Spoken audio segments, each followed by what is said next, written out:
Breaking news చూస్తున్నాం. BJP దెబ్బకు పాత బస్తీలో ప్రతిపక్షాలు హడలెత్తిపోతున్నాయి. బీజేపీ ఎంపీ అభ్యర్థి మాధవీలత ప్రచారంలో దూసుకుపోతుండటంతో ఎంఐఎం ఎంబీటీ తట్టుకోలేకపోతున్నాయి. మాధవీలత దెబ్బకు ఎంబీటీ పార్టీ పోటీ నుంచే తప్పుకుంది. అయితే మజ్లిస్కు సహకరించడానికే పోటీ నుంచి ఎంబీటీ తప్పుకుందా అనేది సస్పెన్స్గా కొనసాగుతుంది. మతతత్వ పార్టీలకు తాము సహకరించేది లేదని, అందుకే పోటీ నుంచి తప్పుకుంటున్నామని ఎంబీటీ నేత ఫర్హతుల్లా ప్రకటించారు. సెక్యులర్ పార్టీకి తాము మద్దతు ఇస్తామని స్పష్టం చేశారు.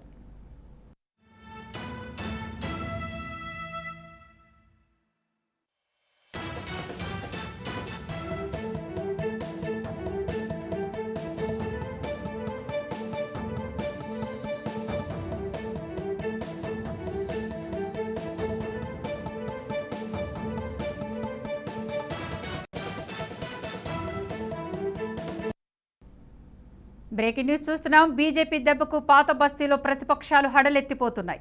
బీజేపీ ఎంపీ అభ్యర్థి మాధవీలత ప్రచారంలో దూసుకుపోతుండటంతో ఎంఐఎం ఎంబీటీ తట్టుకోలేకపోతున్నాయి. మాధవీలత దెబ్బకు ఎంబీటీ పార్టీ పోటీ నుంచే తప్పుకుంది. అయితే మజ్లిస్కు సహకరించడానికే పోటీ నుంచి ఎంబీటీ తప్పుకుందా అనేది సస్పెన్స్గా కొనసాగుతుంది. మతతత్వ పార్టీలకు తాము సహకరించేది లేదని, అందుకే పోటీ నుంచి తప్పుకుంటున్నామని ఎంబీటీ నేత ఫర్హతుల్లా ప్రకటించారు. సెక్యులర్ పార్టీకి తాము మద్దతు ఇస్తామని స్పష్టం చేశారు. ఇదే అంశానికి సంబంధించి మరింత సమాచారాన్ని మా ఎగ్జిక్యూటివ్ శివప్రసాద్ అందిస్తారు. సార్ చెప్పండి, దీనికి సంబంధించిన కంప్లీట్ డీటెయిల్స్ ఏంటి? విద్య, ఇది అంటే ఈ పరిణామం కనుక మనం చూసినట్టయితే భారతీయ జనతా పార్టీ తరఫున మాధవీలత ఎంత అద్భుతంగా పాత బస్తీలో ప్రచారం చేస్తుందో, ఎంత తీవ్రమైనటువంటి ప్రభావం చూపిస్తుందో అనేది మనకు చాలా స్పష్టంగా అర్థమవుతుంది. అంటే ఇప్పటివరకు ఉన్నటువంటి పాత బస్తీ చరిత్ర వేరు, ఇప్పుడున్నటువంటి పాత బస్తీ చరిత్ర వేరు. అంటే గతంలో కూడా బీజేపీ నేతలు కొంతమంది ఉన్నారు. అక్కడ బద్దం బాలరెడ్డి గారు ఉన్నారు, అట్లాగే రామస్వామి గారు ఉన్నారు. చాలా కాలం వాళ్ళంతా కూడా అక్కడ గెలిచినటువంటి వాళ్ళు, ఎమ్మెల్యేలుగా గెలిచినటువంటి వాళ్ళు, శాసనసభలో ప్రాతినిధ్యం వహించిన వాళ్ళు చాలామంది ఉన్నారు. కానీ ఎంఐఎంని భయపెట్టగలిగినటువంటి స్థాయిలో ఉన్నటువంటి నేత మొట్టమొదటిసారిగా హైదరాబాద్లో మాధవీలత కనిపిస్తోంది. అంటే ఆవిడ అప్రోచ్ కానీ, ఆవిడ అగ్రెసివ్నెస్ కానీ, ఆవిడ మాట్లాడేటటువంటి విధానం కానీ, వివిధ భాషల మీద ఆమెకున్నటువంటి పట్టు కానీ, ప్రజలకు ఆమె చేస్తున్నటువంటి పాత బస్తీలో ఉన్నటువంటి డౌన్ ట్రోడెన్ ఎవరైతే ఉంటారో, అంటే ముస్లిమ్స్లో కూడా కొంతమంది మరీ కోటీశ్వరులు, మరీ గొప్ప వాళ్ళు అట్లా ఉన్న పరిస్థితి ఉన్నప్పటికీ కూడా చాలామంది తీవ్రమైనటువంటి పేదరికంలో బాధపడే వాళ్ళు చాలామంది ఉంటారు. అంటే వాళ్ళ విద్యార్థులకి, పిల్లలకి చదువులు ఉండవు, సరిగ్గా మంచి మంచి స్కూళ్ళు ఉండవు, స్కూళ్ళలో సరైనటువంటి పాఠాలు బోధించే పరిస్థితి ఉండదు వాళ్ళెవరికి. వాళ్ళు ఎవరు చదువుకోరు. పగలంతా కూడా ఏ సైకిల్ షాపుల్లోనో, లేకపోతే ఏసీ మెకానిక్లుగానో, లేకపోతే కారు మెకానిక్లుగానో, ఇలా రకరకాల వృత్తిని వాళ్ళు ఎంచుకుని దాంట్లో బతికి సంపాదనకు వాళ్ళు అలవాటు పడిపోతారు. అందువల్ల చదువు అనేది వాళ్ళకి దాదాపు మృగ్యమైనటువంటి పరిస్థితి. చదువుకుని బయటకు వచ్చి పెద్ద పెద్ద కాలేజీల్లో చదువుకుని పెద్ద స్థాయిలోకి వెళ్ళేటటువంటి వాళ్ళు చాలా తక్కువ మంది ఉంటారు హైదరాబాద్ పాత బస్తీ నుంచి. కొంతమంది ఎక్కడో బుద్ధిమంతులుగా ఉండి వాళ్ళు ఇవన్నీ నేర్చుకుని ఉండేటటువంటి వాళ్ళు కొంతమంది ఉంటారు. కానీ వాళ్ళ జనాభానే చాలా ఎక్కువగా ఉంటుంది. ఎవరైతే చదువుకోలేదో ఆ పిల్లల జనాభానే మనకు ఎక్కువ కనిపిస్తుంది. అక్కడ అనేక రకాల రౌడీ మొక్కలతో జతకట్టడం, ఇష్టం వచ్చినట్టు తిరగడం, గొడవల్లో తరకాయలు దూర్చడం, ఇటువంటివన్నీ చాలా విపరీతమైనటువంటి వ్యాపకాలన్నీ కూడా వాళ్ళకి ఉంటాయి న్యాచురల్గా. అయితే అటువంటి చోట్ల, అటువంటి కుటుంబాలకు వెళ్ళి ఆ కుటుంబాల్లో ఉన్నటువంటి పెద్దవాళ్ళతో మాట్లాడి పిల్లల్ని చదువు వైపు మళ్లించడం కానీ, లేదా వాళ్ళకి కావాల్సినటువంటి ఆర్థిక సహాయం చేయడం కానీ, లేదా వాళ్ళకి కావాల్సినటువంటి నెలవారీ వాళ్ళకి ఏమేమి తినడానికి ఏం కావాలో అవన్నీ కూడా అందజేయడం కానీ, ఇటువంటి అనేక రకాలైనటువంటి కార్యక్రమాల ద్వారా వాళ్ళలో అవేర్నెస్ తేవడం నెంబర్ 1. నెంబర్ 2, వాళ్ళకి ఆర్థికంగా సహాయపడడం, ఇటువంటివన్నీ చేయడం ద్వారా ఆవిడ తనకంటూ ఒక ఎస్టాబ్లిష్మెంట్ అక్కడ ఏర్పరచుకున్నారు. ఒక్కసారిగా భారతీయ జనతా పార్టీ కనీసం పార్టీలో మెంబర్ కూడా కానటువంటి వ్యక్తిని తీసుకొచ్చి ఆ వ్యక్తి పార్లమెంటు స్థానాన్ని అప్పచెప్పిందంటేనే ఆమె ప్రభావం ఎంత ఉందో పార్లమెంటు స్థానంలో, హైదరాబాద్ పార్లమెంటు స్థానంలో మనం అర్థం చేసుకోవచ్చు. అనౌన్స్ చేసిన తర్వాత ఆవిడ బీజేపీలో జాయిన్ అయ్యారు. అంటే ప్రచారం కూడా చాలా ధాటిగా, చాలా ముమ్మరంగా సాగిస్తున్నటువంటి పరిస్థితి. ఎక్కడ వెనుకడుగేయడం కానీ, భయపడడం కానీ, లేకపోతే ఎటువంటి వాగ్బాణాలు వేయడానికి కూడా ఆమె వెనకాడనటువంటి పరిస్థితి. చాలా ధాటిగా మాట్లాడుతున్నారు, చాలా ధాటిగా ప్రశ్నిస్తున్నారు, చాలా కోపంగా అన్నీ అడుగుతున్నారు. మీరేం చేశారు?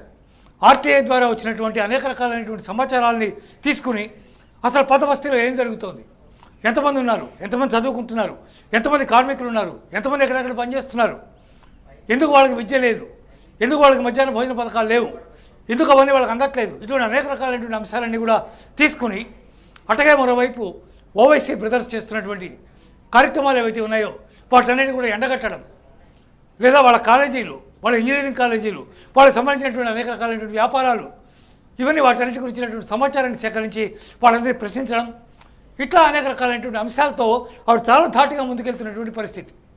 ఇట్లాంటి పరిస్థితుల్లో అంటే ఈవెన్ మనం జాతీయ స్థాయిలో చూసాం, అనేక మంది పెద్ద పెద్ద వాళ్ళంతా కూడా మాధవీలతని ఒక పెద్ద అద్భుతమైనటువంటి వ్యక్తిగా ఆవిడ ప్రొజెక్ట్ చేస్తున్నటువంటి విషయాన్ని కూడా మనం గమనిస్తున్నాం. ఇట్లాంటి నేపథ్యంలో ఓల్డ్ సిటీలో చాలా సంవత్సరాలుగా మతశత్రువులుగా ఉన్నటువంటి ఎంఐఎం, ఎంబీటీ ఈ రెండూ కూడా దాదాపు కలిసిపోయే పరిస్థితి వచ్చింది. అంటే పార్టీని మెర్జి చేయకపోయినా బేషరతుగా ఎంబీటీ ఎంఐఎంకి మద్దతు ఇచ్చే పరిస్థితి ఏర్పడింది. ఎందుకంటే మాధవీలత ఇంత ధాటిగా దూసుకుపోతుంది, మరోవైపు ఎంఐఎం కూడా బలమైనటువంటి పట్టు ఉంది, ఓట్ బ్యాంక్ ఉంది అక్కడ. అట్లాంటి నేపథ్యంలో మేము ఈమెను తట్టుకోలేం అనేది నెంబర్ 1 పాయింట్. నెంబర్ 2, పాత బస్తీలో ఉన్నటువంటి ముస్లిమ్స్ అందరి కోసమని మేము త్యాగం చేస్తున్నామని చెప్పి ఎంబీటీ చెప్తోంది.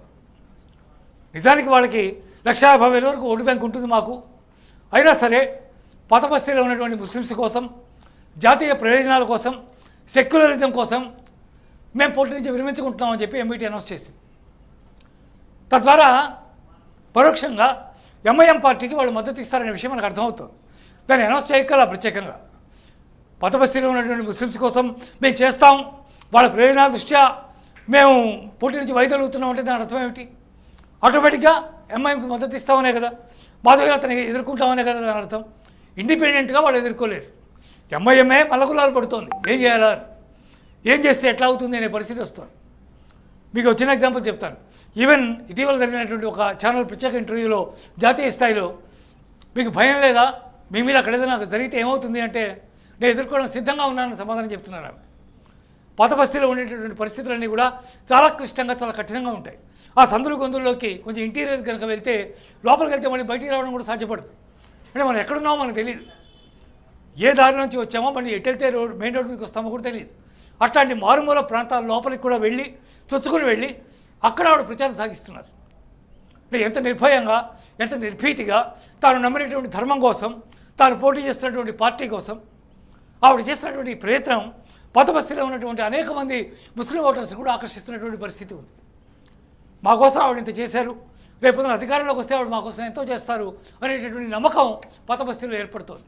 వీటన్నిటి దృష్ట్యా ఎంఐఎంఏ గందరగోళ పరిస్థితిలో ఉంది, ఎట్లా ఎదుర్కోవాలి అని. ఇట్లాంటి పరిస్థితిలో ఎంబీటీ వైదొలగడం పెద్ద ఆశ్చర్యకరమైనటువంటి విషయమేమీ కాదు. వాళ్ళు వైదొలుగుతున్నట్టు ప్రకటించారు. ఇందాక నేను చెప్పినట్టుగా జాతీయ ప్రయోజనాల కోసం, సెక్యులరిజం కోసం, పాత బస్తీలో ఉన్నటువంటి ముస్లిమ్స్ కోసం మేము నిర్ణయం తీసుకున్నాం, మాకు 1,50,000 ఓట్లు ఖచ్చితంగా వస్తాయి, అయినా మేము వైదొలుగుతున్నాం అని వాళ్ళు ప్రకటించారు. సరే, వాస్తవం మాత్రం వాళ్ళు తట్టుకోలేక వైదొలుగుతున్నారు అనేది సుస్పష్టంగా మనకు కనిపిస్తుంది. ఏదేమైనా ఆవిడ చాలా వేగంగా, చాలా గొప్పగా ఆవిడ ముందుకు తీసుకెళ్తున్నటువంటి పరిస్థితి. జయాపజయాలు దైవాధీనాలు, కానీ ఎంత అద్భుతంగా మనం పోరాడాం అనేదే ఇక్కడ ప్రధానం. ఆ అద్భుతమైనటువంటి పోరాటం మాధవీలత చేస్తున్నారని చెప్పవచ్చు. విద్య దాదాపుగా కొన్ని సంవత్సరాల నుంచి ఎంఐఎంకు కంచుకొట్టుకున్న పాత నగరం ఇప్పుడు మాధవీలత ప్రచార శైలి కానివ్వండి, ఆవిడ మాట్లాడే విధానం కానీ ఇప్పుడు రికార్డు బద్దలు కొడతారని మనం అనుకోవచ్చు. రికార్డు బద్దలు కొట్టడం అనేది అంత సులభ సాధ్యమైనటువంటి విషయం కాదు. ఎంఐఎంకి అక్కడ ఉన్నటువంటి పట్టు కానీ సంవత్సరాల తరబడి, అంటే వసతుద్దీన్ ఓవైసీ తండ్రి దగ్గర నుంచి కూడా వస్తున్నటువంటి ఒక అనుచారంగా వస్తున్నటువంటి ఒక చాలా పెద్ద తీవ్రమైనటువంటి ఇంపాక్ట్ అక్కడ ఉంది. సాలార్ దాన్ని ఆ ప్రాంతం అంతా ఏలారు మొత్తం అంతా కూడా. అట్లాంటి పరిస్థితుల్లో ఆయన దివంగతులైన తర్వాత ఆయన ఈ ఛార్జ్ తీసుకున్నటువంటి ఓవైసీ కూడా అదే రకమైనటువంటి సామ్రాజ్యాన్ని, అదే రకమైనటువంటి వైఖరిని అక్కడ కొనసాగించారు. జాతీయ స్థాయిలో కాంగ్రెస్ పార్టీ అనుక్షణం వాళ్ళకి వెన్నుదన్నుగా ఉంటూ వచ్చింది. అక్కడ ఎవరో ఒకటి డమ్మీని పెట్టడం తప్ప ఏ రోజు కూడా కాంగ్రెస్ పార్టీ బరిలోకి దిగి ఒక మంచి క్యాండిడేట్ అక్కడ పెట్టినటువంటి సందర్భాలు లేవు. బీజేపీ ఇంకా గట్టి పోటీ ఇచ్చింది, కానీ ఏనాడు కాంగ్రెస్ పార్టీ పోటీ ఇవ్వలేదు. అందువల్ల అట్లాంటి పరిస్థితుల్లో ఇప్పుడు మాధవీలత అక్కడికి చొచ్చుకెళ్తున్నారు. మొట్టమొదటి ప్రయత్నంలోనే ఆవిడ కంచుకోటని బద్దలు కొడతారా అనేది $1 మిలియన్ ప్రశ్న. ఎంత ఇంపాక్ట్ చూపించగలుగుతారు అనేది ప్రధానమని నేను భావిస్తున్నాను.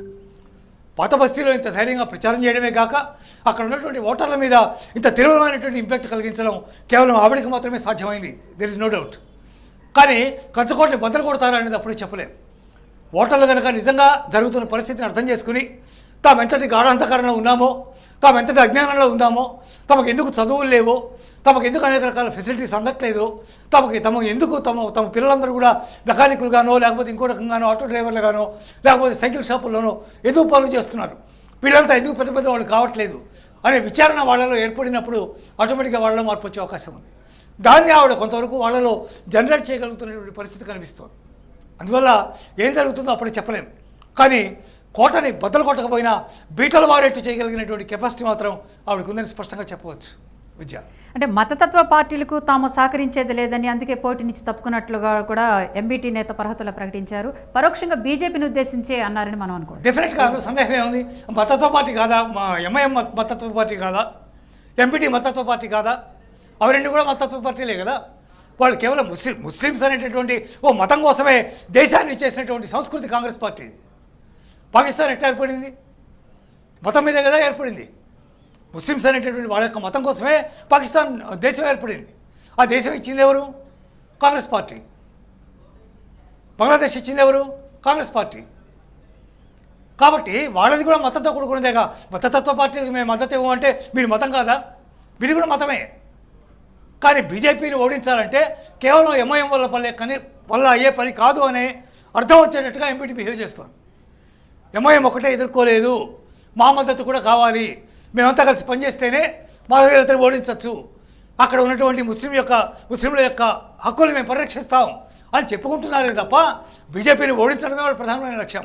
ఒక పార్టీ వల్ల కావట్లేదు కాబట్టి రెండు పార్టీలు కలిసి సమష్టిగా పోటీ చేస్తే విజయం సాధిస్తామనేది వాళ్ళ యొక్క ఉద్దేశం. అందువల్ల బీజేపీని మతతత్వ పార్టీ అనే హక్కు వాళ్ళకి లేదు. వాళ్ళు కూడా మతతత్వ పార్టీయే. విద్య. Thank you for the update Sivaprasad.